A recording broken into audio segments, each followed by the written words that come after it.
Uh, Hi, everybody. where are you dialing in from today? I'm dialing in from Lagos, Nigeria. Always Lagos. Hey, always Lagos. Cool. For those, also just a quick background. So, really excited to welcome Odun, one of the founders of Piggyvest, which is an app that's helped people save over $250 million since it launched 4 years ago. In 2019, Odun was named in Forbes 30 under 30 for technology, and Quartz Innovators in Africa in 2019 as well. She's built multiple companies, including co-founding Push CV, as well as sits on the board of several other organizations that we'll talk about a little bit more about today, and is a big champion for women in leadership across the African continent and across the world. She just announced a fund yesterday that we'll get to talk about today and what she's doing to support women in tech across the continent and across the world. So it is an absolute honor to have you here with us today. Thank you so much for being with us. Really appreciate it. So, John, tell us a little bit more about Piggyvest, and what are you guys trying to solve at Piggyvest for those who may not know? All right. So, Piggyvest is a very simple app. Essentially, what it's trying to do is help young Nigerians solve the problem of micro savings and micro investments. So, in 2016, when we started, what we noticed was that despite having at least two bank accounts, two traditional bank accounts, young people were still looking for alternate means of saving, right? And so we decided to create something like that for them that allowed them both flexibility and discipline to put aside very little amounts of money. So on Piggyvest, you can save as little as 100 naira a day, which I think translates to about 25, 30 cents, right? So you can put that aside while earning interest that are like 200% better than what the traditional banks can give you. So we also have several other features that we've built out over the past 5 years that essentially are built to a young person's habits and lifestyle that allows them to put in very little amounts at their convenience while just like living responsible lives and saving up for their needs. Nice. If you are in Nigeria right now, make sure you go and download Piggyvest and even give us feedback throughout this call on like what you really love, and give them a shout. Or if you use Piggyvest as well, let us know what your favorite thing about it is and what you'd love to see on the product. Doing attitudes across about saving money vary across multiple African countries, across cultural and generational groups. How did you adjust for this in Nigeria as you were building? Right. I think that there's more similarities across African countries when it comes to saving than we actually know. Across the entire continent, when we started, research showed that Africa as a continent had only a 15% like savings to GDP rate. So all of us are guilty of bad savings, right? So now, how you might feel comfortable doing it might differ, but the fact remains that across the continent, people are bad at saving, and young people are bad at saving for very many reasons, including just not being socialized to understand it from when we were younger, right? I don't know if you remember growing up, a lot of us would have seen our parents investing in the stock market, but somehow that knowledge was never passed on to us. Why? Because the stock market crashed at some point and parents stopped talking about it. So there's like slight cultural differences in how, like what you call the products, what you will call a cooperative, what you will call interest, but the ability and the lack thereof is basically the same, I think. And looking at you guys and your ambitions across the continent, right? What has been something that's really interesting that you found for your users over the past couple of years? Maybe what are one or two unique insights or patterns that you found that you didn't expect?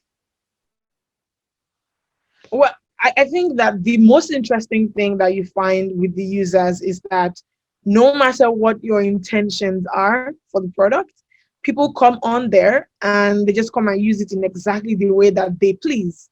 So what we've seen is several different interesting use cases about the product that we didn't like start from at the beginning, right? So we've seen people who are using it for their kids' trust funds.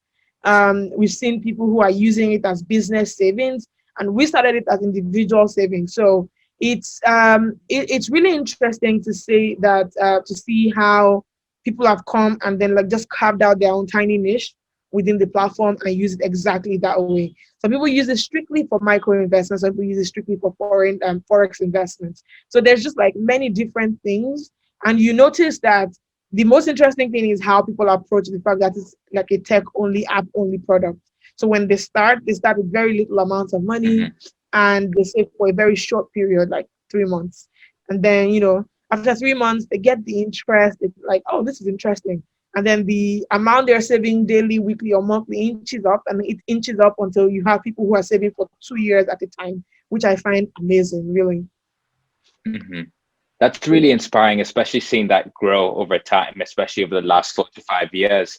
A question I have for you is, for the audience, if you don't know, Piggyvest has over 1.5 million users, which is really impressive, one of the largest business to consumer applications in Africa.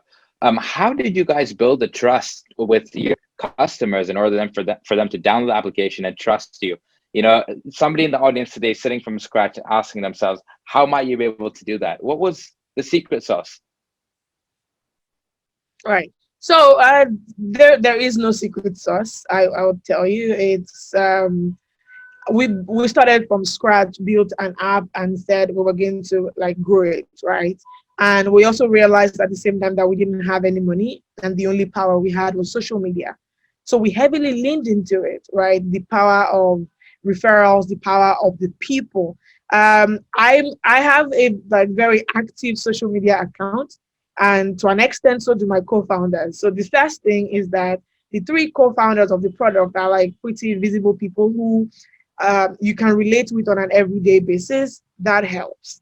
The second thing is that when we started, we leaned into the millennial culture on Twitter of using memes and GIFs to communicate and plugging into the trends that were very helpful to the product, right? There was a time when we first launched that some celebrity in Nigeria had just purchased the very expensive Hermes bag, right? And the conversation was about, is it real? Is it fake?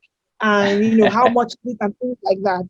And our own tweet was basically breaking down how long you have to save on Piggyvest to buy a Hermes bag. And that tweet, I think, even as our 2016 got like over 1,000 retweets.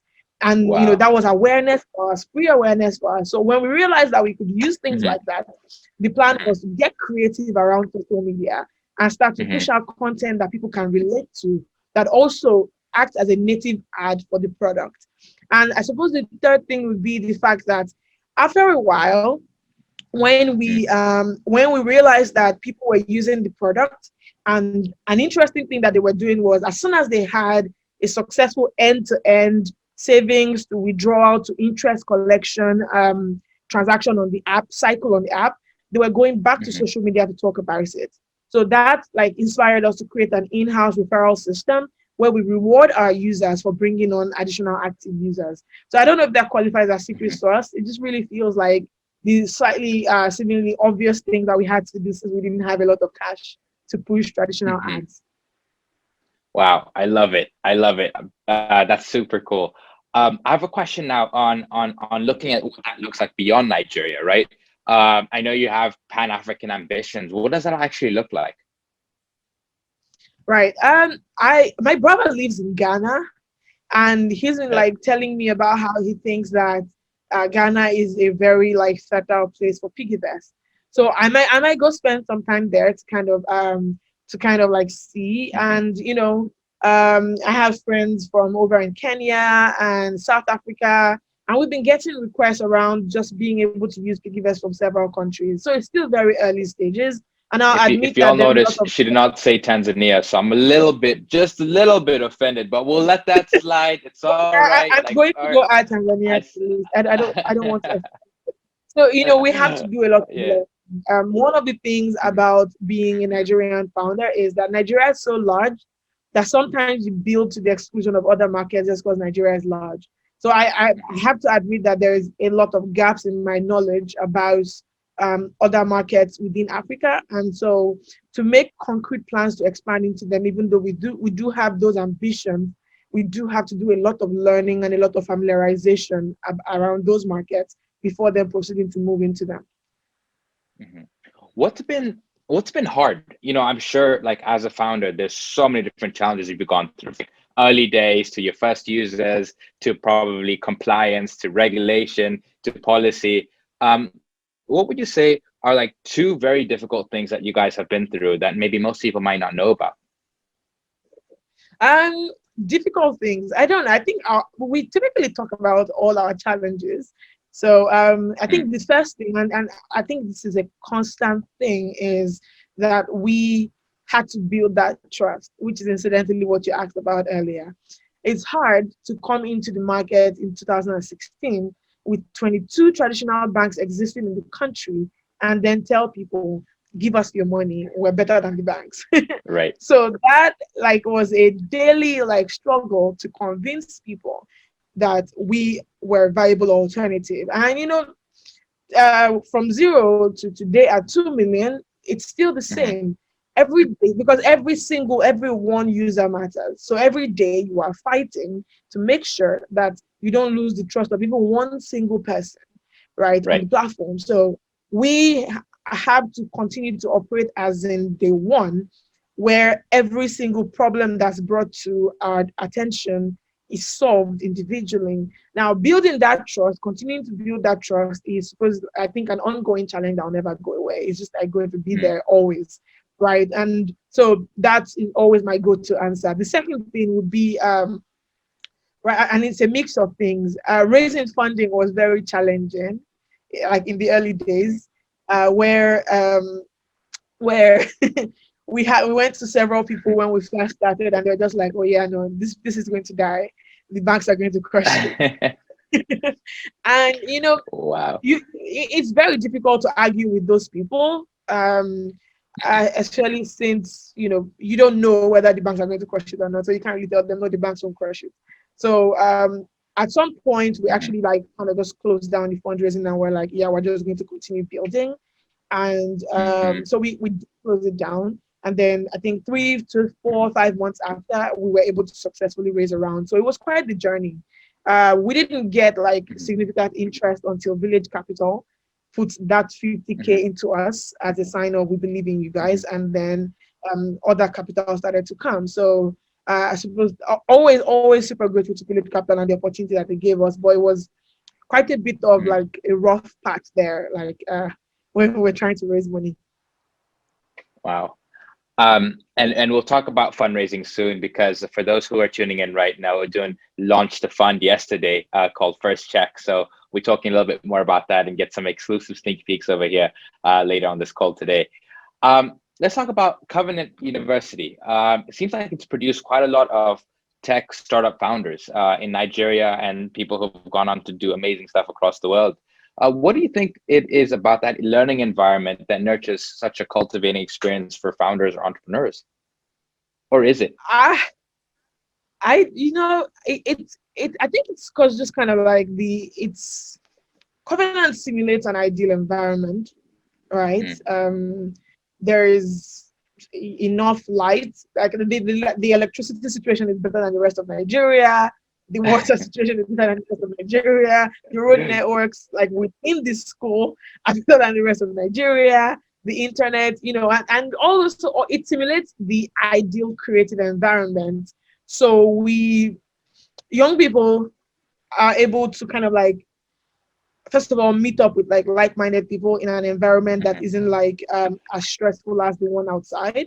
And second of mhm, all, there was like this incredible like library that the school had mhm, that allowed you to kind of expand your mind. Spent quite a bit of time in the library reading about like, well, not reading about startups because I didn't know much about startups then, but I just felt like it gave like the breadth to kind of expand your knowledge about several different things, tiny things that we took for granted mhm, inside Covenant University represent a stark contrast to outside Covenant University, essentially. mm, And so those things contribute to people being able to create, I'll say, and then mhm, coming out. And then there's like we had this class called the EDS class, right? And in that class, what they kept on drumming into our heads was, you guys are leaders, entrepreneurship is the mm. way. And Wow. we had that class for 5 years. I did engineering, so I was there for Wow. 5 years. So I had like, you imagine listening to that, and then you are leaders, you are kings and queens and all that.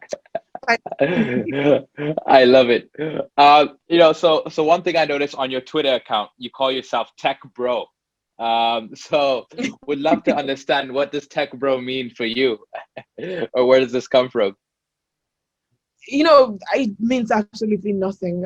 Honestly, it's just like I was making a thread one day that was very shady to tech bros, and Yeah. then people started pointing out to me that like it's very shady, and I'm like, I'm in tech too, like, and so I just put the name there so that they will know that like it's fellow tech bro making that thread. But I think that at the end of the day, it's a tongue-in-cheek Yeah. name, I'll say, but like Yeah. at the end Yeah. of the For sure. day, it also in a metaphorical way talking to like people who want to be in tech, that like it can be anybody. Like a tech bro Hmm. can just be anybody, right? It's not Hmm. restricted to men or people who look a certain way or people who speak a certain way. Just like Hmm. anybody can, because I can put the name, you can put the name, anybody can put the name, right? So if Odu is Right. tech bro, who can be, right? One of the questions we get asked often, in our on our community forums, or people who we chat with directly, is somebody will say like, "Hey, I'm a East African woman or a West African woman. I want to get into technology, but it doesn't seem like a traditional path for me or my family. Culturally, like my parents don't want me to do this." And what advice do you have for people like that? There are some of them listening in to you right now. What would you tell them? I would say do it, right? I think that like we're very lucky to live like in this age and in this era. Like at the risk of sounding preachy, it is literally an era of possibilities, right? It's Mm-hmm. it's incredible just how much you can achieve just by looking out there. When we started in 2000, when I entered tech in 2013, there was like Hmm. 10 women in tech that you could look up to, Wow. right? And Wow. today there's like an extremely long list of women, right? Hmm. There's Sheon Rushewe of Softcom, there's Khadija in Paystack, there's Honey of the UK, there's Temi of Lifebank. There's all Hmm. of these women, and I only know Nigerian women. I imagine that there's like ISIS in Kenya. There's Hmm. so many ladies now who are built Hilda in Kenya. Like I have Right. so many friends now from several other ecosystems, women, and they're doing great in their own right. That I think that when you look up Hmm. there, there's people who you can point to as here's a path that's familiar and that I can take. The Hmm. most important thing is that representation matters. And when you look up there, you can see someone who looks like you who's doing it, you can too. And, not to encourage anybody to be rebellious or anything like that. I Hmm. also really think that people need to understand that decisions about what path to take and what to do with their lives are theirs and theirs alone. Because this journey is yours. I was lucky Hmm. to kind of have a family that just felt like, yeah, you can do for the most part whatever you want to do. But if you Hmm. don't have that, then it's left to you to kind of be your own cheerleading squad and just like enter into your own self-awareness, understand where you want to go and who you want to be, and get started on that path, right? Pick one person or several people who are doing what you want to do and just model loosely after what they've done and what they're achieving so you can go there too. But there are not as many restrictions as there were before, and even though there is a long way to go, I think that we've made massive improvement. Hmm. And for years you've been involved in in a variety of community hubs and female focused networks. For example, for Creative Girls, Greenhouse Labs, She Leads Africa, and I think last year you launched the Feminist Coalition. Could you share a little bit more about that and what you do with these organizations, and what your goals are for being participating in for participating in them? Well, I mean, the goal is very simple: build representation Hmm. of women across technology, across policy and service. Just like essentially hold the door open so that like the girls coming after you can enter and don't have it as hard.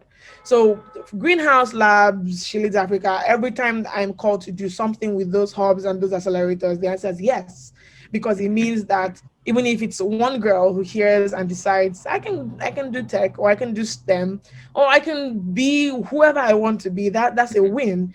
For Feminist Coalition, it's really a much grander vision of my participation in each of those projects, right? It's about like helping as an organized group to create the future that I want to see for women. So Hmm. Feminist Coalition is about, there's three pillars: women's health and safety, financial security Hmm. for women, and women in service, right? That's politics and policy and all of these things. And again, it's about Hmm. representation. If women make up half of the entire population, we deserve that kind of representation at the top as well. Because the Hmm. question isn't that women are not qualified to. There is several people, several women who are qualified to hold leadership positions. Why are they not there? Right. Right. Wow. Um, I really like this because I think it's so important and critical that, even we, as male individuals in the industry support and not even just support, but come behind and also provide, how can we open those doors as well for other people? And I love that you're doing this and channeling all that energy towards this. If there's ways that a lot of us founders as well could get involved, definitely push us, and we need to take that responsibility as well. Um, let's talk about fundraising. So we've got some questions here in the audience about fundraising. Somebody asked, "How did you raise money?" Somebody said, Dule said, "How do you build potential relationships with potential investors?" But I want to take a step back because you said fundraising was hard, right, for you at the beginning when you were really early on trying to convince investors to take a bet on you guys. What has been your fundraising journey and experience? Well, I mean, it was kind of tough. And it also kind of reflected where I suppose the ecosystem was at the time. Horrible term sheets, flaky investors, and then just like maybe us not selling the vision to them well enough. Sometimes a fundamental mismatch between you and the investor. And other times people just not believing in the product you're selling, which isn't their fault. It's just like a thing where they just, if they don't believe, they just don't believe. So we had a whole mix of that. One time we had an Mm. investor who signed our letter of intent and just ghosted us like the entire time. Oh So it was gosh. really, it was very interesting. It was very interesting to kind of go through and learn. But at some point, we focused on it a lot. And at some point, we're like, okay, you know what? We have to go back and continue running the company. We can't continue doing this, right? And so Hmm. that single move of deciding that building the company is primary, fundraising is secondary, was very Mm. helpful because when we started fundraising, I think we were at like 20,000. When we finally closed the round in 2018, we started fundraising in 2017. We closed around mid 2018, we were at about 55,000 users. And that was very Hmm. like the gap between deciding, okay, we're going to focus more on company building and AUM building and all of those like interesting metrics was very interesting in convincing the actual investors who ended up like putting money down that we were a Mm. bankable product. Yeah. Mm. So during that time period, you built this traction that you basically infused trust to investors, and investors started to believe that, oh, Yeah. okay, this company is pretty interesting. They could possibly do it. Yeah. I'm Exactly. interested in investing. Cool. Yeah. So let's talk about the challenges with investing. What do you think? You sit on the board of many different companies. You also support many different founders across the African continent. What do you think are some of the challenges people have when considering investing into Africa? Well, I think first of all, it's the fundamental understanding of the market. Um, People sometimes look at Africa as like a monolith. People call it Africa, and then they expect like everyone is the same. And so Hmm. they don't approach it with the patience that we who live on the African continent have learned to approach Right. building companies here with. So Hmm. there is that fundamental thing where I think that there's a lot of like understanding that you have to give to this space because like I said, I think I was at the conference just last week. I was telling them that when founders build in Africa, they're not just building their country, they're building their own infrastructure and they're creating their own mini functional countries to be able to make that product grow. Right. So Hmm. now, sometimes the understanding is just not there, that there's some things that you have to do before this product can take off. Other times, and a lot of times, it's a fundamental mismatch between investor and founder, right? You have to Hmm. know if the investor is actively investing and actively investing Hmm. inside Africa, Hmm. actively investing in your sector, before spending like time and energy on building that relationship or cultivating that relationship. For the most part, it might be easier to just ask them for referrals to other investors and to spend that time just if you know. And I think also that sometimes founders are afraid of asking investors like this question: when was the last time you wrote a check, right? Like, what was the last company you invested in, what year, and why? And all these very leading questions that help you form kind of your own model of whether this conversation, this deal is going to work out, right? So there's that understanding of the market, though. I think that's very fundamental, right? And the other thing, if we're talking about local investors, is that it's also really hard to kind of stick your neck out for like a new type of product or a new type of sector when investing. Local investors tend to like stick to tried and true like paths when investing. So that explains why like new ideas are like slow to get like investment and traction and things like that.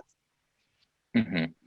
I'm gonna jump into your fund here very soon. But before I go there, I have a question for you. So Nigeria saw some of the largest exits, this past couple of years, right? Most recently, we saw, Paystack getting acquired for $200 million by Stripe. What's your thoughts on the acquisition and what that creates for the ecosystem? I think it's amazing. I was so happy to hear about it. Like it's perhaps the most exciting thing in that entire 2020. Like 2020 was a hell of a year. So that acquisition was very important. And I think that unwittingly it places like the ecosystem, it kind of elevates it a bit, right? Now there is potential acquisition targets, ready or not, in Nigeria, in Africa. And I think that that's important, right? Previously, if people were not paying attention, they are now, right? And so now we just have to put our best foot forward, our best products forward, our best founders forward, right? They'll listen when you want to talk. And that's a big win, because previously, they're just like, Africa, nope, right? So now Paystack has been acquired by Stripe. There has to be something that Patrick and his brother saw here to come buy a company all the way over here. So people are paying attention. And I think that's a win for the ecosystem. Wow. That's awesome. I mean, very, very happy. And I'm excited to see what that evolves in for the ecosystem across the next couple of years.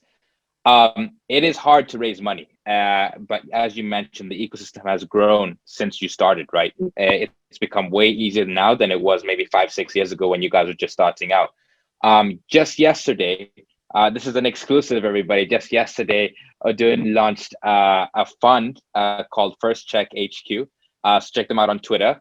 And I want you to tell us a little bit about the fund. What's your goals with the fund? What are your plans with it? What does it look like over the next couple of years?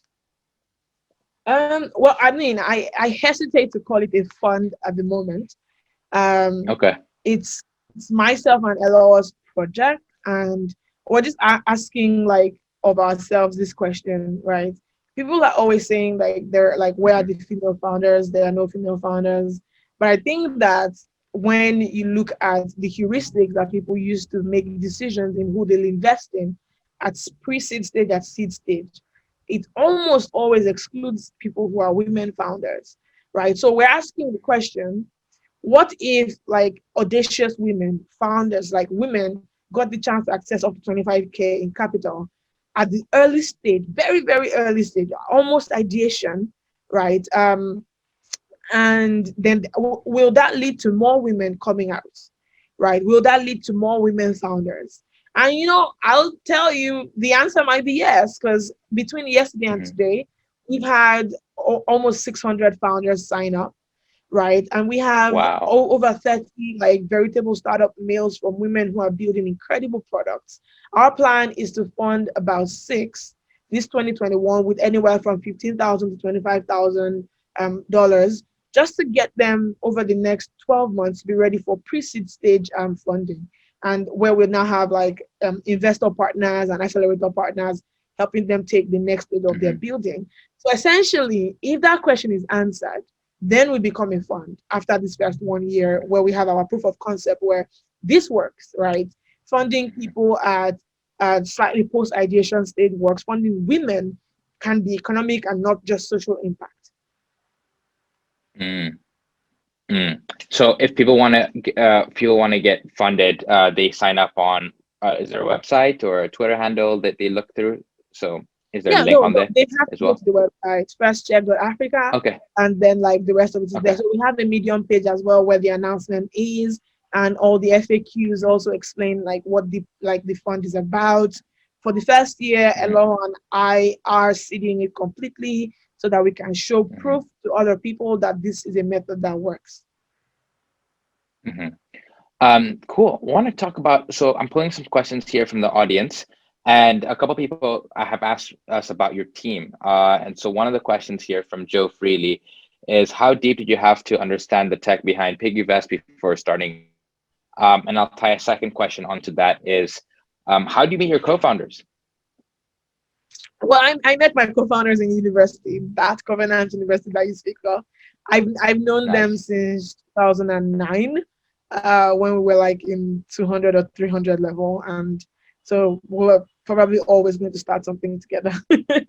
And how deeply did I have to understand the tech? Well, I will tell you, not very deeply at all. Myself and my co-founders have this unbreakable habit of just starting and then like gaining the knowledge as we move forward. So that's exactly how we started Piggyvest. Saw a problem, jumped head first, and started to get the education after the fact. I don't know if I advise everyone to follow that, but that's how we usually do. So for context, we do that always, and we do have 5 failed companies to show for it. So it doesn't always work. Wait, you have 5 failed companies to first, is that what you said? Yeah, 5 failed products. We didn't launch them Products. as companies because they didn't like Yeah. have legs, but yes. So they did not like work out. So we have 5 of those that we started and they absolutely failed. So jumping head first doesn't always work, but that's the method that we've always used. We kind of just like test several different things as soon as we get the idea. Mhm. Let's talk about failure. On one of our previous sessions, we had somebody talk about, we had asked them and they said they believe like a lot of African businesses might fail because they stop, like they said, okay, at a certain point, they just want to keep the business going, even though it's not working, especially generational businesses. And like as tech evolves over time, they just want to keep it alive. What's your take on failure? You say it as something that you guys have been through multiple times and multiple occasions. What advice do you have somebody who's maybe afraid to fail or afraid of falling into that space of being somebody that they that might not do well? Well, it's really simple. Don't be afraid of failure. I think it's an absolute it's an like irrefutable part of life. It will always happen. You know, anything can fail. No matter what it is that you start, you can fail. You probably will Hmm. fail. I think that the thing that matters is that you don't stop like innovating. You don't stop moving on. I think that failure is like a proper part of life, right? Anything can fail. Anything can succeed, and at some point in your life you probably will fail. So like having a phobia for it isn't necessarily the way to approach it, right? You Hmm. can do everything you can and the project that you're on will still not succeed. That's a possibility, right? So I think that what people need to do is that you can what's it called, you can insure against failure, but when it Hmm. does happen you need to Hmm. understand that it is Hmm. a part of life.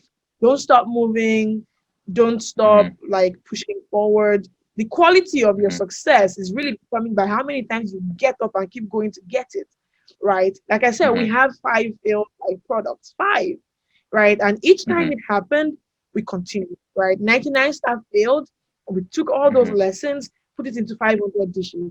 500 dishes failed, we took all those lessons and put it into household. Household failed, we took all those lessons and put it into the next one and the next one until we arrived at Piggyvest, right? So that's just Hmm. kind of how you look at it.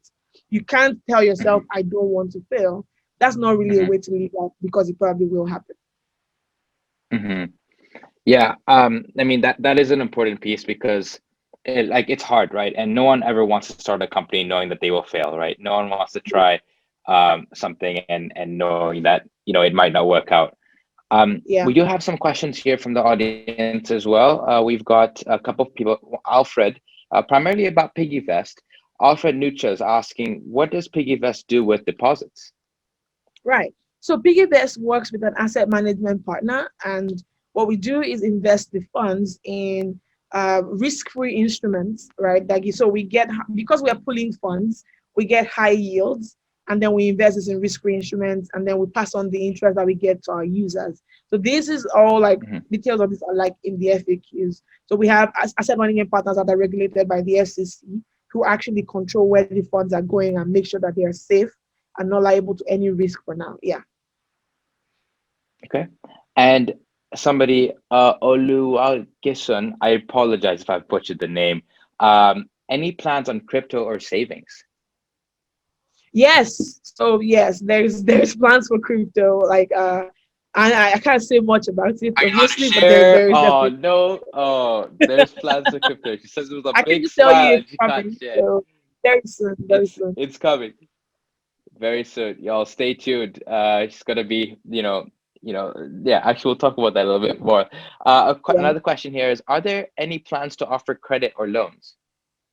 Well, credit or loans, not directly, no.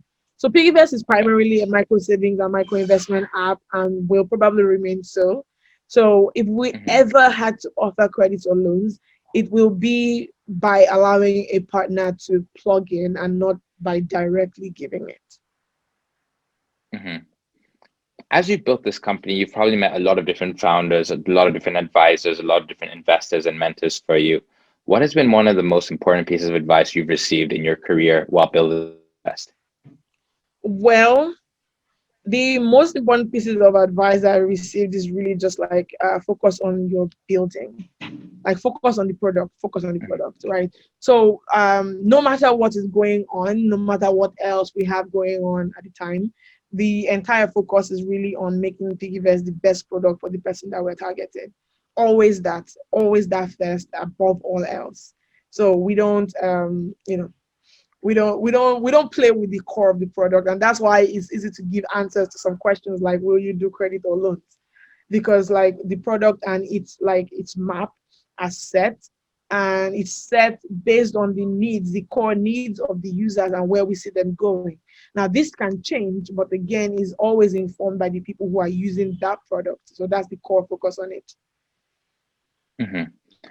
And somebody in the diaspora, there's a lot of audience or people in the diaspora, people who are watching in and tuning in from different places around the world.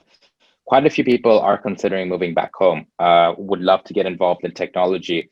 If somebody's planning on moving back to Nigeria, what's like maybe one or two pieces of advice you would share with them while they're looking for the soft landing? Or is there a soft landing?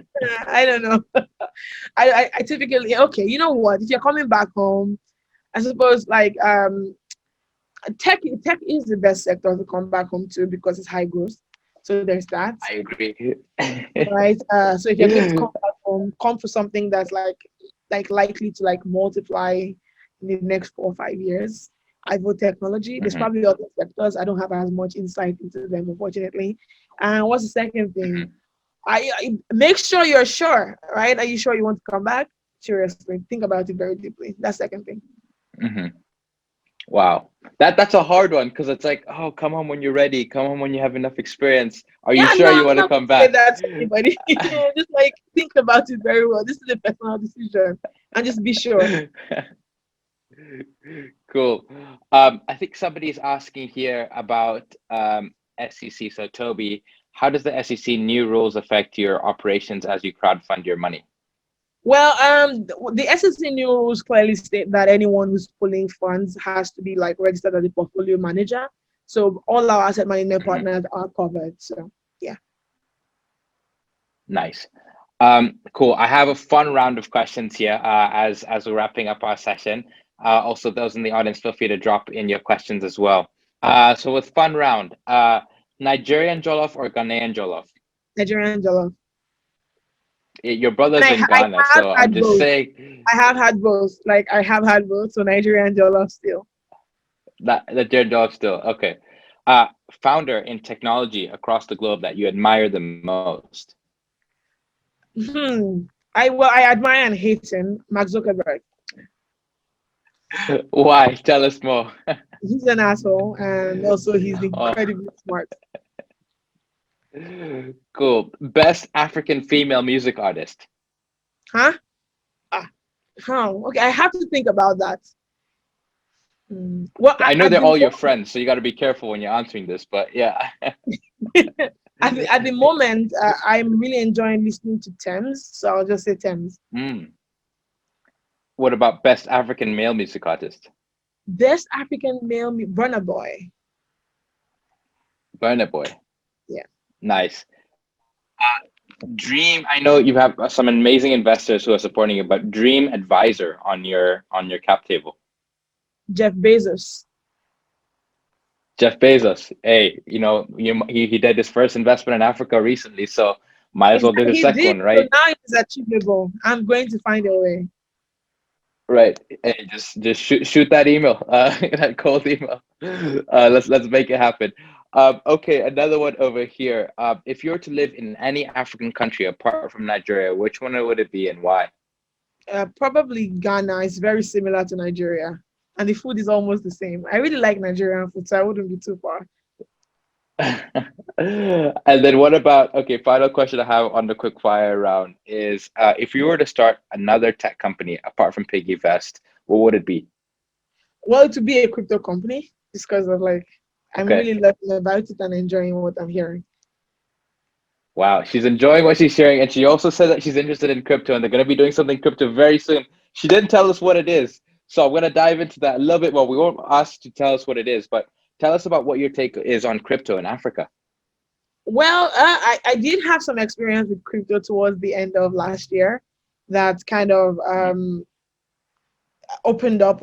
I think it's not really about crypto in and of itself, but about the use cases, the incredible use cases that come from it. And I'd be very like I'd be remiss to not explore those. So I still can't say much, but the work and the Mhm. moving forward, whether in Piggyvest or not, would be exploring just like the several ramifications and the use cases of cryptocurrency and just like especially Bitcoin. Especially Bitcoin. So she also bought Bitcoin at 10,000. So let's just basically say she's good for life. The new house that you see her getting like there at the beach, that came from the crypto investment. So Or she's long on Bitcoin. Uh, any other coins that you think will do pretty well in Africa? um, I don't know because I hate like crypto speculation. I can just say the ones I'm bought into on a personal note. I'm bought into Link, Ethereum, and I've forgotten the name. The one that the abbreviation is ADA. I was just reading about it and I thought it was going to be Okay. interesting. So those four for now. There's some more that people have sent me white papers for, but I wouldn't know until I actually read the white papers. As we're wrapping up over here, ladies and gentlemen, please drop your final questions here. We'll probably have a chance for one or two more, just to wrap up the session. But Ojan, where do you feel or hope the African tech ecosystem evolves into? Especially over this year for 2021. What are your big ambitions and hopes for the ecosystem? Well, for me, I just think I hope it becomes more inclusive, but I certainly hope it becomes wider, right? I'm Mhm. hoping for more M&As between like companies and from investors as well, because I also think that like companies, especially small companies, need to come together to like grow into the behemoths that we see today. We're going to have to work together, right? And it's not just going to be about like being individual, like mid companies. If you Silos. come together, you have the Mhm. chance to be really big, right? So there's that. I hope for that. I hope for more injection of capital into Africa. I think people are doing incredible work here that deserves to be highlighted.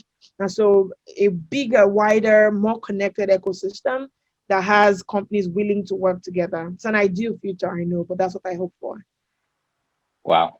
That is probably the best way to wrap up. So thank you so much for taking your time to spend with us. It's been an absolute honor for us to get to hang out with you over the past hour. Really appreciate the time and the insights as well. What's the best way for people to find you? Twitter at Odunayo Eweniyi. I think that's my name It's on her here. link over there. Yeah. And it says Tech Bro on there as well when you open it. So you'll find her on Twitter. Feel free to ping her if you have any questions as well.